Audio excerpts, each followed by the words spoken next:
Boa noite, meus irmãos, minhas irmãs. Estamos aqui iniciando este encontro na presença do Senhor, reunião de oração, reunião de adoração, reunião de estudo da palavra do Senhor. Oremos inicialmente ao nosso Pai. Nós te adoramos, ó Deus, por estarmos aqui. Bendizemos o teu nome, porque tu és o nosso Deus, o nosso Pai, o nosso Senhor Todo-Poderoso, Deus Criador. Nós nos prostramos diante de ti em adoração, em glorificação, porque reconhecemos que tu és o nosso único Deus, vivo e verdadeiro. Estamos aqui com os nossos irmãos para te engrandecer, para te clamar, para te buscar, para aprender da tua palavra, pois só o Senhor tem alimento para as nossas almas.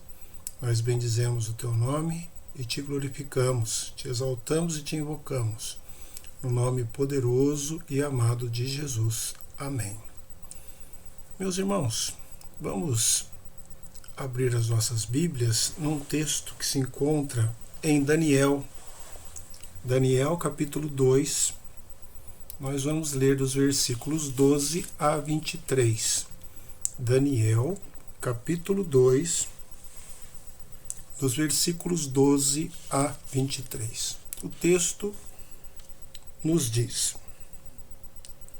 Então o rei muito se irou e enfureceu, e ordenou que matassem a todos os sábios da Babilônia. O texto aqui refere-se ao sonho de Nabucodonosor. Ele queria o sonho e a interpretação. Versículo 13. Saiu o decreto, segundo o qual deviam ser mortos os sábios, e buscaram a Daniel e aos seus companheiros para que fossem mortos. Então Daniel falou, avisada e prudentemente, a Arioque, chefe da guarda do rei, que tinha saído para matar os sábios da Babilônia. E disse a Arioque, encarregado do rei: Por que é tão severo o mandado do rei? Então Arioque explicou o caso a Daniel. Foi Daniel ter com o rei e lhe pediu designasse o tempo e ele revelaria ao rei a interpretação. Então Daniel foi para casa e fez saber o caso a Ananias, Misael e Azarias, os seus companheiros, para que pedissem misericórdia ao Deus do céu sobre este mistério, a fim de que Daniel e seus companheiros não perecessem com o resto dos sábios da Babilônia. Então foi revelado o mistério a Daniel numa noite, uma visão de noite. Daniel bendisse o Deus do céu. Disse Daniel: Seja bendito o nome de Deus, de eternidade a eternidade, porque dele é a sabedoria e o poder. É ele quem muda o tempo e as estações. Remove reis e estabelece reis. Ele dá sabedoria aos sábios e entendimento aos inteligentes. Ele revela o profundo e o escondido. Conhece o que está em trevas, e com ele mora a luz. Esse versículo 22 será importante para a nossa mensagem de hoje. Ele revela o profundo e o escondido. Conhece o que está em trevas, e com ele mora a luz. Versículo 23, o último. A ti, ó Deus de meus pais, eu te rendo graças e te louvo, porque me deste sabedoria e poder. E agora me fizeste saber o que te pedimos, porque nos fizeste saber este caso do rei.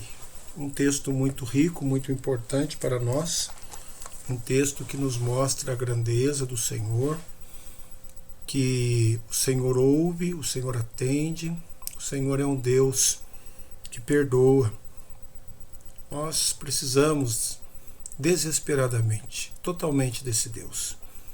Esse Deus que nos restaura, que nos livra, que nos perdoa os pecados, que atende às nossas orações, que revela aquilo que precisamos, que nos mostra o seu querer, o Deus que sabe dos mistérios. Vamos orar agora.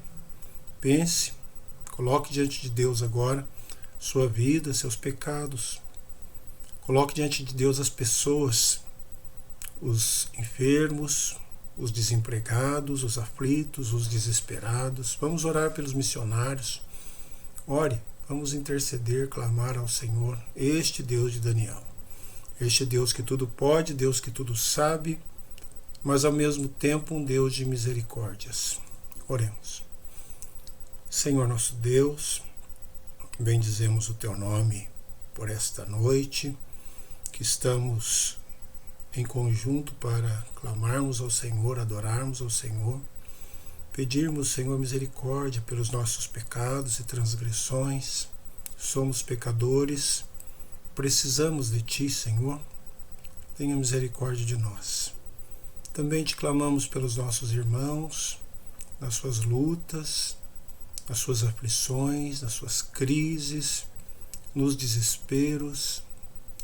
Intercedemos, ó Deus, pelos enfermos, também pelos desempregados, por aqueles que carecem de uma porta aberta, de uma graça especial no lar, na família.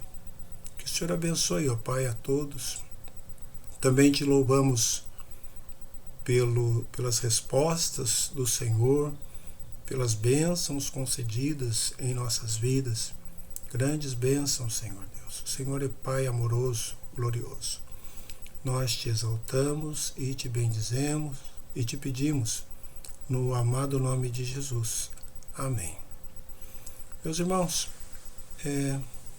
vamos abrir agora para uma breve meditação no Salmo 130. Peço que você abra sua Bíblia no Salmo 130. Ele tem como título: Das profundezas clamo ao Senhor.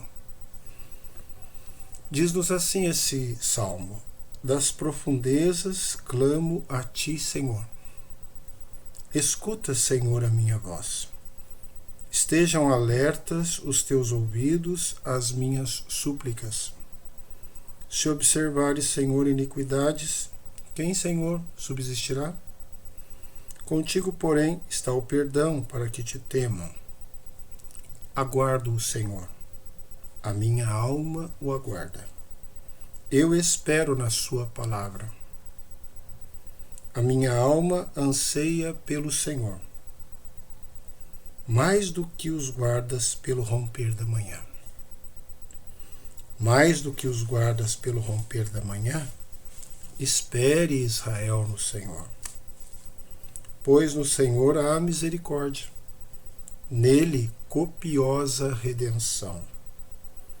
É Ele quem redime a Israel de todas as suas iniquidades.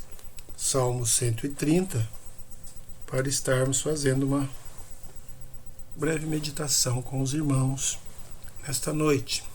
Vamos clamar a orientação do Espírito de Deus para as nossas vidas? Oremos mais uma vez. Ó Deus, diante da Tua sublime palavra, nós clamamos que o Senhor esteja nos ajudando, nos abençoando, nos dando a instrução e a iluminação. Sem Ti nós nada somos e nada podemos, e carecemos totalmente da luz do Teu Espírito no entendimento das Tuas verdades. Fale, Senhor, aos nossos corações. Somos pecadores, precisamos do Teu perdão e precisamos também da iluminação do Senhor através da Tua palavra nas nossas vidas. Abençoe-nos. Nós Te clamamos em nome de Jesus. Amém. Meus irmãos, o nome Salmos quer dizer cânticos. É tirado da Septuaginta, que é a tradução grega do Antigo Testamento. A formação dos Salmos durou vários séculos. Os Salmos são classificados em grupos literários. Essa divisão em grupos literários foi feita para facilitar os estudos, as leituras trabalho dos teólogos. Nós temos então hinos de louvor, temos lamentos, temos ações de graças e outras divisões. Os salmos, irmãos, eles foram compostos por indivíduos como nós, pessoas como nós, escritos como respostas às experiências vividas, experiências do cotidiano. Davi é de longe o autor mais citado nos Salmos. Geralmente, quando falamos de Salmos, nos lembramos do rei Davi. Lutero designou os Salmos de uma pequena Bíblia. Por quê? Porque para Lutero, os Salmos eram um resumo do Antigo Testamento. O Salmo 130, que nós lemos agora, ele está no grupo dos cânticos de romagem. Nós já tivemos estudos dos nossos irmãos, pastores, presbíteros, tantos estudos tão profundos também dos diáconos, falando dos cânticos de romagem, servos do Senhor, evangelistas, missionários. Esta série de salmos, cânticos de romagem, é uma série que vai do Salmo 120 até o Salmo 134. Romagem significa o quê? Romagem significa peregrinação, significa viagem. Então, esses cânticos, eles eram entoados pelos peregrinos, aqueles que caminhavam. Eles se dirigiam até o Monte Sião para adorar ao Senhor, para servir ao Senhor. Esse Salmo 130, irmãos, é muito conhecido por todos. Você já deve ter ouvido mensagens, quem sabe dos nossos próprios irmãos, aqui da nossa igreja, dos nossos líderes, acerca deste belíssimo salmo. O seu título é muito interessante e fascinante. Das profundezas clamo ao Senhor. Fiquei meditando, pensando um pouco na questão das profundezas. Qual seria o lugar mais profundo que existe? Segundo alguns cientistas estudiosos, a Fossa das Marianas. Fossa das Marianas, situada lá no Oceano Pacífico. São mais de 11 quilômetros de profundidade. Esta Fossa das Marianas. 11 quilômetros de profundidade. Imagine isso, irmãos. Talvez seja a região mais inexplorada do planeta. Nós conhecemos várias regiões do nosso planeta, os cientistas, e alguns dizem, olha, talvez a região mais inexplorada esteja ali, neste fundo do mar, do Oceano Pacífico. Nós tivemos uma missão tripulada ali em 1960, recentemente outra, que chegou perto lá nesse fundo, lá nesse profundo. Ou seja, o homem já pisou na Lua. Mas na Fossa das Marianas ele ainda não pisou, porque esses homens que ali chegaram estavam protegidos por um submarino. O homem ainda não pisou na Fossa das Marianas, já pisou na Lua, mas ali não. Profundeza, profundidade. É impossível praticamente com a tecnologia atual devido à profundidade, à pressão da água. Mas precisamos pensar também, irmãos, em outra profundeza. São as profundezas e os precipícios da alma. É justamente desse aspecto que trata esse salmo. E é nesse prisma que vamos meditar um pouco hoje, nesta reunião de quarta-feira. Alguns aspectos que conseguimos extrair de tanta riqueza para a nossa meditação acerca desse salmo. O primeiro aspecto que eu gostaria de dividir com os meus irmãos é o seguinte: estar nas profundezas é uma possibilidade, é uma possibilidade. O versículo 1 nos diz: das profundezas eu clamo a ti, Senhor. O salmista situa com clareza a sua condição. Ele não estava usando de palavras figuradas. De fato, ele estava no abismo. De fato, ele estava nas profundezas. Naquele instante da sua vida, ele estava ali, caído. Ele não estava em um momento de felicidade. Ele não estava em uma situação de gozo, uma situação de paz. Ele não estava no topo. Hoje nós ouvimos, muitas pessoas na badalação da vida. Aí ele está no topo, eu estou no topo. Ali não. Ele não estava no auge das conquistas e da felicidade. O salmista enfrentava um período muito adverso, muito contrário. De fato, ele estava no abismo, nas profundezas. Sim, irmãos, é possível estarmos no mais profundo lugar. É possível.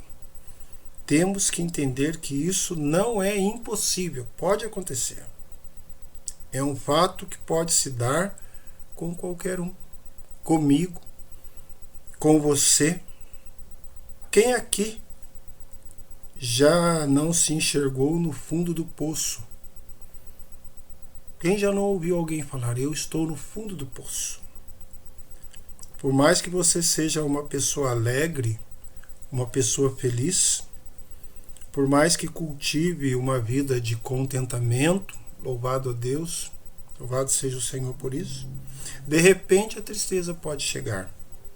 E o abatimento também. Repentinamente, a angústia pode tomar conta do coração. Não duvide dessa possibilidade. Não duvide, eu também não devo duvidar. Uma possibilidade de queda livre lá pro fundo do abismo. Quem sabe até pode ser esse o seu estado atual.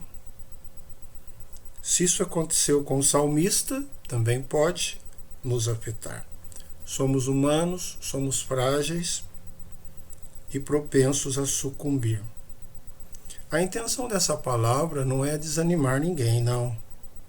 Não é desanimar o meu irmão, a minha irmã, que está aqui conosco neste momento de oração e de estudo, mas apenas relembrar a nossa condição humana.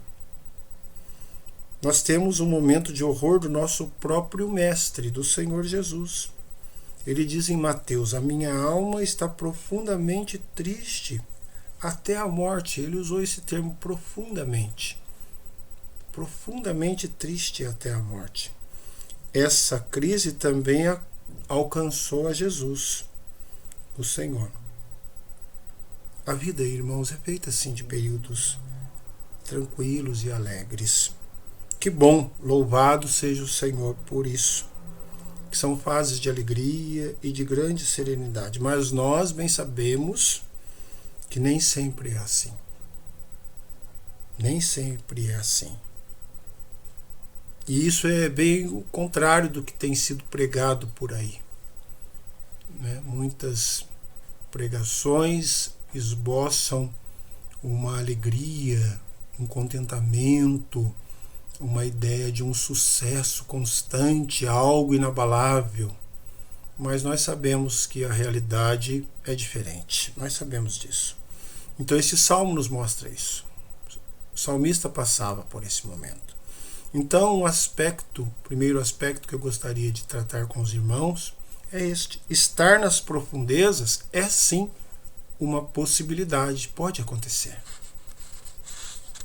Um outro aspecto que nós podemos destacar desse texto, desta palavra bendita do Senhor, é o seguinte: o pecado pode ser a causa das profundezas. O versículo 3 nos diz: se observares, Senhor, iniquidades, quem, Senhor?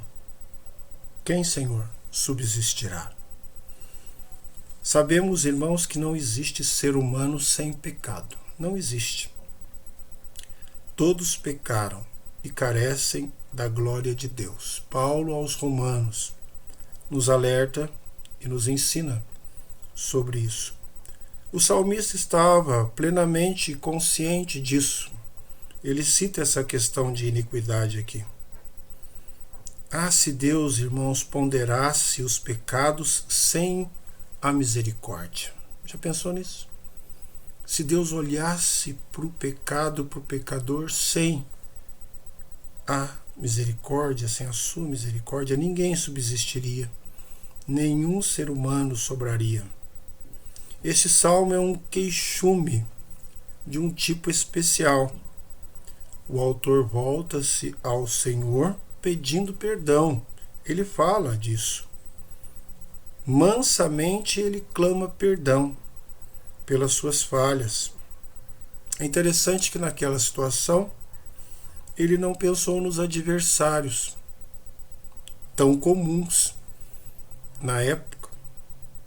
De que adiantaria suplicar a morte dos inimigos naquela condição? Qual seria a vantagem para ele naquela condição, a morte dos inimigos? Nas profundezas, ele não se ateve nas falhas alheias. Quem estava lá no fundo do poço era apenas ele. Era ele que estava lá no fundo do poço. Ele é que teria de acertar as contas com Deus. Naquele estado não era lugar de rancores, não era lugar de olhar para o outro.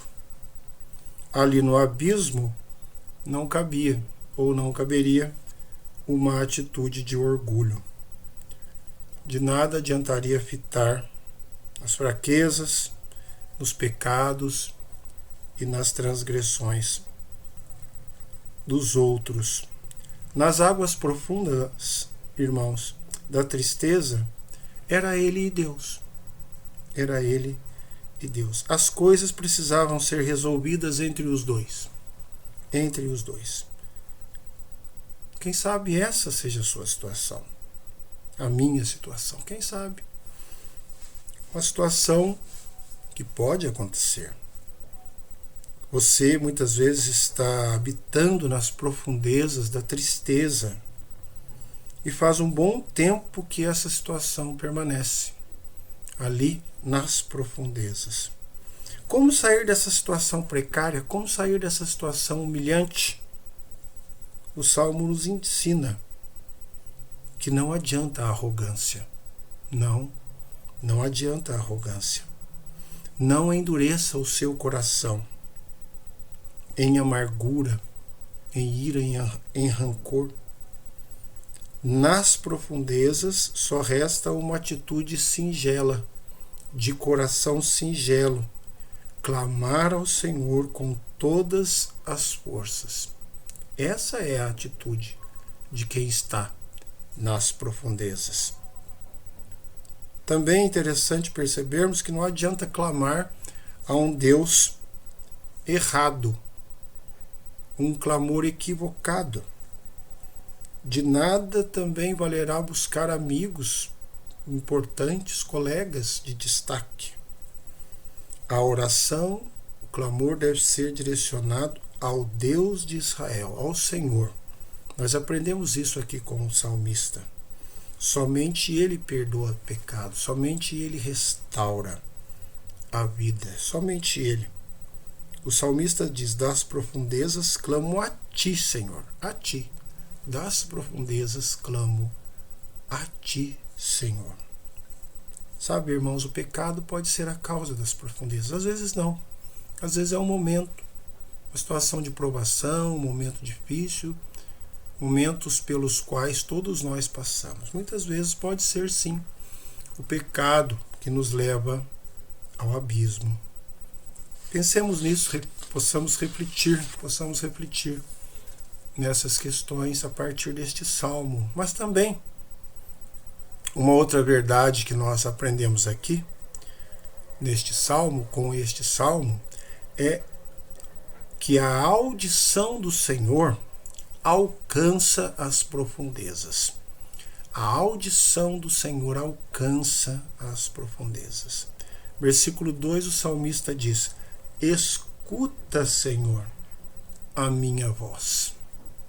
Escuta, Senhor, a minha voz. O salmista sabia do alcance da audição divina. Se ele desconfiasse disso, ele não clamaria. Ele não teria clamado. Mas ele sabia que o seu Deus, o Deus de Israel, o estava ouvindo. Não estava distante aquele que é onipresente. Deus é onipresente. Sabe, irmãos, para Deus não existe profundidade inalcançável. Nós vimos o texto bonito de Daniel, no qual frisamos aquele versículo. O Senhor revela o que está escondido, o profundo. O Senhor sabe disso. Vimos que o homem ainda não atingiu, não pisou na fossa das Marianas, lá no Oceano Pacífico. Nunca os pés humanos tocaram nesse abismo, mas para o Senhor as profundezas são como nada. Como nada. E não importa que tipo de profundeza, que tipo de profundidade ou situação. Pode ser a profundidade geográfica, como estamos falando aqui, do oceano. E nós nos lembramos de Jonas, né? Que esteve no profundo também do mar. E Jonas fala numa das suas palavras, e ele diz: do ventre do abismo gritei, e me ouviste a voz. Do ventre do abismo gritei, e me ouviste a voz. Ouviste a voz. O abismo da alma, o abismo geográfico, aqui no texto nós vemos o abismo do coração, da alma, profundidade. Mas os ouvidos do Senhor estão atentos ao clamor. Não há abismo espiritual, geográfico, não há abismo que escape da audição do Senhor. Estejam alertas os teus ouvidos às minhas súplicas. Ele diz aí também no versículo 2. Quem sabe você esteja assim no fundo do poço. Pode ser que as profundezas sejam a sua morada. Saiba de uma coisa: a audição de Deus alcança esse lugar. Sem se esforçar, ela alcança esse lugar. É por isso que o salmista ansiava pelo Senhor. No versículo 6, nós lemos: a minha alma anseia pelo Senhor, mais do que os guardas pelo romper da manhã. Mais do que os guardas pelo romper da manhã. A frase expressa o intenso anelo, o desejo do sofredor, mas também mostra a certeza de sua esperança. Os guardas, eles sofriam com o período noturno, a possibilidade de um ataque inimigo, alguma coisa, um animal. Então eles sofriam. Eram momentos de tensão, angústia, medo. Quem sabe poderia ocorrer algum ataque, alguma coisa, algo inesperado. Mas eles sabiam que a manhã tão aguardada, essa manhã chegaria. Ela chegaria. O sol nasceria e dissiparia as trevas, temíveis trevas. Se as profundezas têm sido a sua morada atual, saiba que os ouvidos do Senhor são potentes.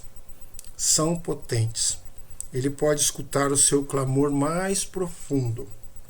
E Deus faz isso sem precisar de nenhuma ajuda. Deus é suficiente. Ele não tem dificuldades em escutar o sussurro, o clamor. A audição do Senhor alcança as profundezas. É o que aprendemos também deste salmo. Mas, meus irmãos, a palavra do Senhor é tão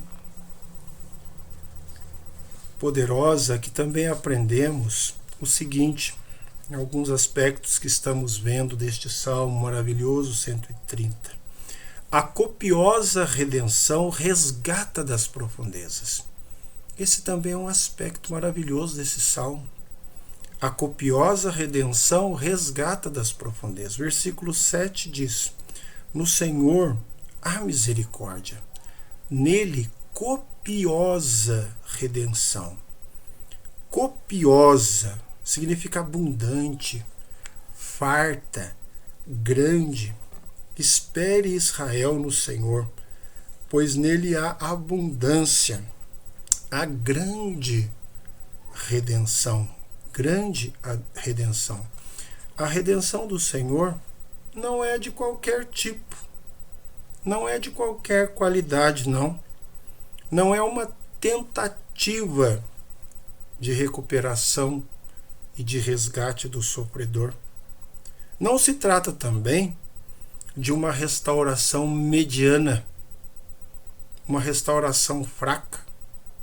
Não se trata disso. A redenção que vem do Todo-Poderoso, ela é copiosa, ela é grande, ela é abundante.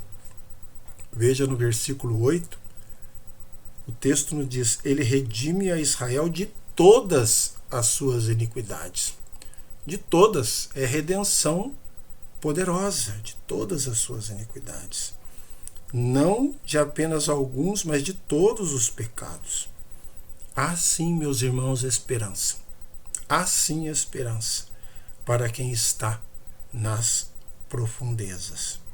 Por mais profunda que seja a situação do cristão, há uma redenção copiosa que vai ao fundo do poço. Ela é copiosa, ela vai ao fundo do poço.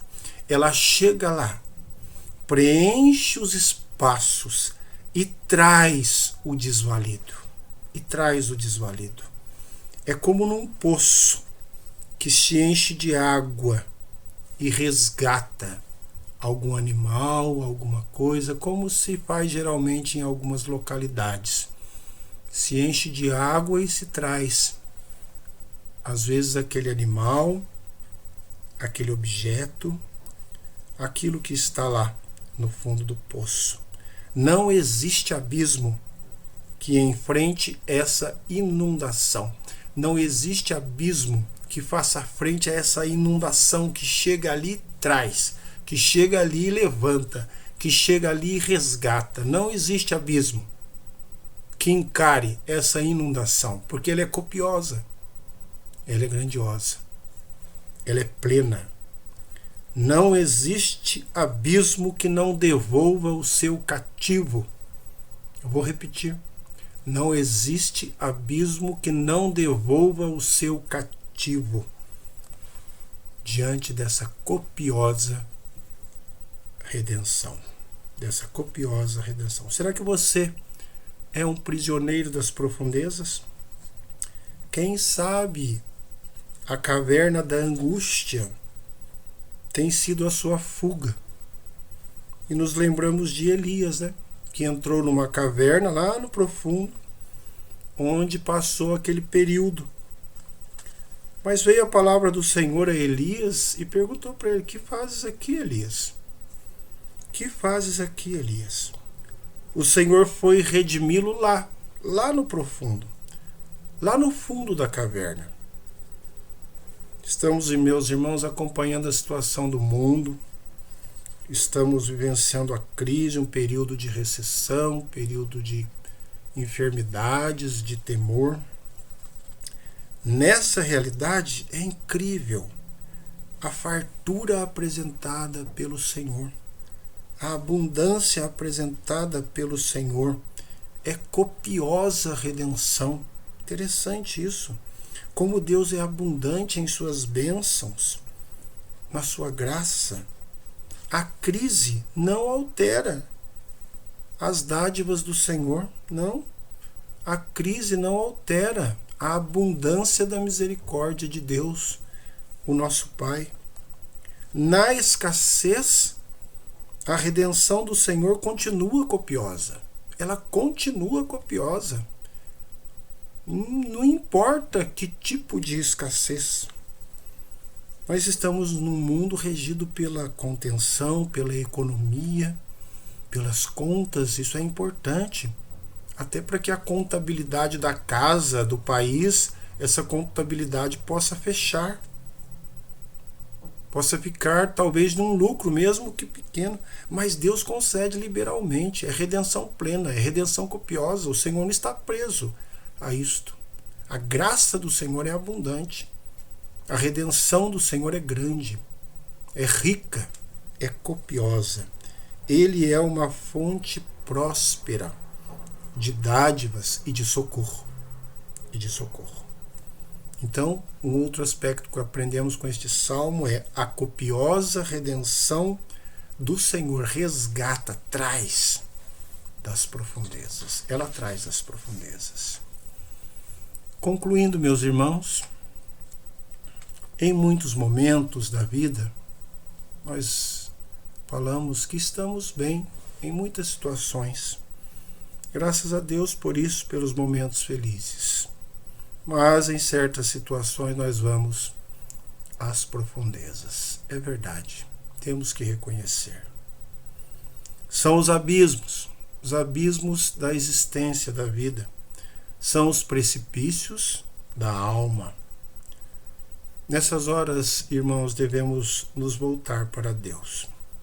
Da mesma forma como fez o salmista. Ele poderia ter desistido. Ele poderia ter continuado ali, no abismo. Ele poderia ter continuado nas profundezas. Muitos se entregam, irmãos. Muitos se entregam aos ditames da angústia. Sim. Muitos se entregam e permanecem presos lá no fundo do poço. Mas este servo de Deus não se conformou. Ele agiu. E agiu de que maneira? Ele tomou uma atitude decidida, decisiva. De que maneira? Das profundezas eu clamo a ti. Eu clamo a ti, Senhor. Das profundezas. Estou nas profundezas, mas eu clamo a ti. Se você estiver nas profundezas, essa é a saída. Clamar ao Senhor. Meus irmãos, um salmo maravilhoso, uma palavra do Senhor bendita para os nossos corações. Que Deus nos abençoe, que Deus nos ensine, que o Espírito do Senhor nos conforte e que possamos passar por essa vida, nas alegrias, nas tristezas e às vezes nas quais também estamos nas profundezas, no fundo do poço. Que possamos aprender com este salmista, com esse servo do Senhor. O Salmo nos dá grandes lições. Nós aprendemos algumas nesta noite. Que o Senhor te abençoe e que te dê uma boa noite em nome de Jesus. Amém.